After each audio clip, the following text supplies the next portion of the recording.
Hello friends, नमस्कार, जय हिंद। स्वागत है आपका गवर्नमेंट एग्जाम प्रिपरेशन चैनल में। आज हम लोग देखने वाले हैं 26 मई 2023 का करंट अफेयर। तो चलिए शुरू करते हैं आज की क्लास। आप लोग ये तैयार। आज का पहला प्रश्न है, किस आईटी कंपनी ने टोपाज लॉन्च किया है? हाल ही में किस आईटी यानी कि इंफॉर्मेशन टेक्नोलॉजी वाली कंपनी ने टोपाज लॉन्च किया है? इन्फोसिस ने, गूगल ने, फेसबुक ने, इनमें से कोई भी नहीं। तो पहले प्रश्न का उत्तर हो जाएगा यानी कि इन्फोसिस ने हाल ही में टोपाज लॉन्च किया है। तो टोपाज के बारे में कुछ जानकारी ले लेते हैं। टोपाज को इन्फोसिस के अप्लाइड एआई यानी कि आर्टिफिशियल इंटेलिजेंस फ्रेमवर्क पर बनाया गया है। एआई फर्स्ट कोर के विकास को सक्षम करता है, जो संज्ञानात्मक समाधान देने और मूल्य निर्माण में तेजी लाने के लिए व्यक्तियों और संगठनों की क्षमताओं को बढ़ाता है। आगे बढ़ते हैं, प्रश्न संख्या 2 पे आते हैं। हाल ही में किसने अंतर्राष्ट्रीय बुकर पुरस्कार जीता है? हाल ही में किसने अंतर्राष्ट्रीय बुकर पुरस्कार जीता है? बहुत ही इंपॉर्टेंट पुरस्कार है।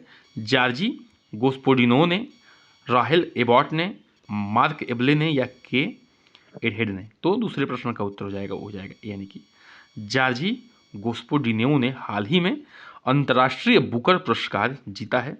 तो ये हैं, चित्र में देख सकते हैं, जॉर्जी गोस्पोडिनो चित्र में देख सकते हैं। इन्होंने जीता है इंटरनेशनल बुकर प्राइज 2023 का। कुछ एग्जाम की पॉइंट देख लेते हैं बुकर प्राइज के बारे में। बल्गेरियाई लेखक जॉर्जी गोस्पोडिनो ने टाइम सेल्टर के लिए अंतर्राष्ट्रीय बुकर पुरस्कार 2023 जीता है। ठीक है, 2023 किस बुक के लिए? टाइम सेल्टर के लिए। बुकर पुरस्कार के पहले विजेता कौन थे? पीएच न्यूबी थे। पहले विजेता की बात हो रही है। बुकर पुरस्कार के पहले विजेता कौन थे? पीएच न्यूबी थे। को 1969 में उनके उपन्यास समथिंग टू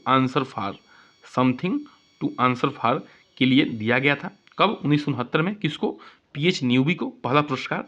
इसकी स्थापना जो है 1969 में यूके में की गई थी। ठीक है, कब की गई थी? 1969 में यूके में की गई थी। आरंभ में यह पुरस्कार राष्ट्रमंडल के लेखकों को दिया जाता था, लेकिन अब यह सभी मूल के लेखकों को आमंत्रित किया जाता है। राष्ट्रमंडल मतलब कि जहाँ पे जो है ब्रिटेन का शासन था, वही राष्ट्रमंडल देश हैं।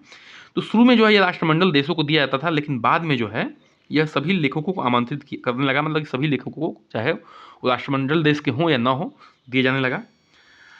आगे बढ़ते हैं, प्रश्न संख्या 3 पे आते हैं। हाल ही में हरिबुद्ध मगर एक नाम है, ठीक है, कि प्रोस्थेटिक पैरों से माउंट एवरेस्ट पर चढ़ाई की है।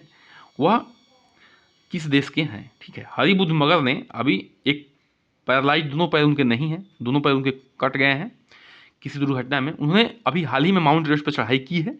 वह किस देश के रहने वाले हैं? भारत के हैं, नेपाल के हैं, भूटान के हैं, बांग्लादेश के हैं?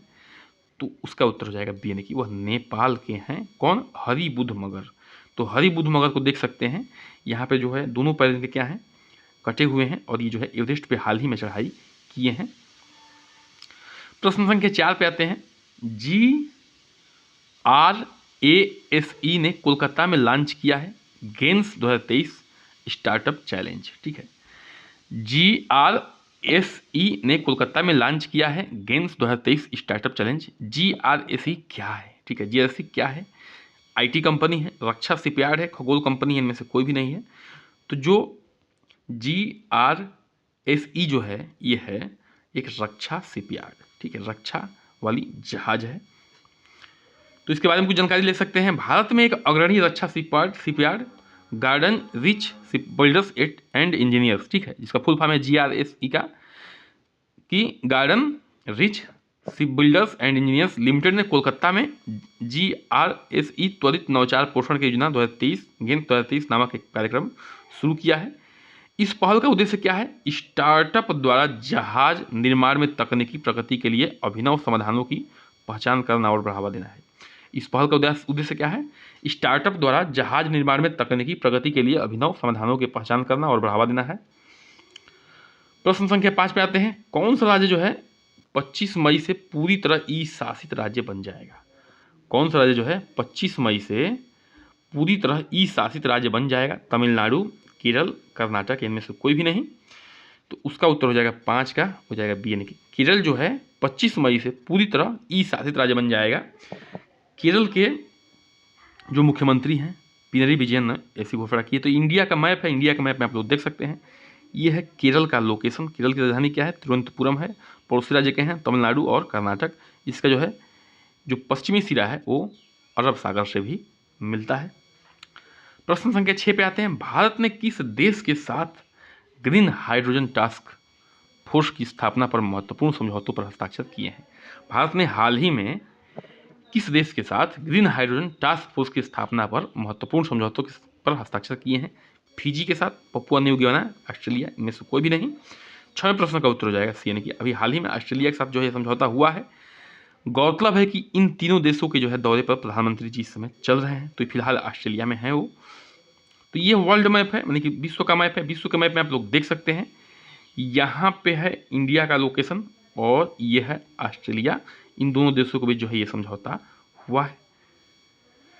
इसी के साथ जो है हमारा आज का सेशन क्या होता है, समाप्त होता है। कृपया करके चैनल को सब्सक्राइब करिए, लाइक करिए, शेयर करिए, कमेंट करिए, बने रहिए हमारे साथ। नमस्कार।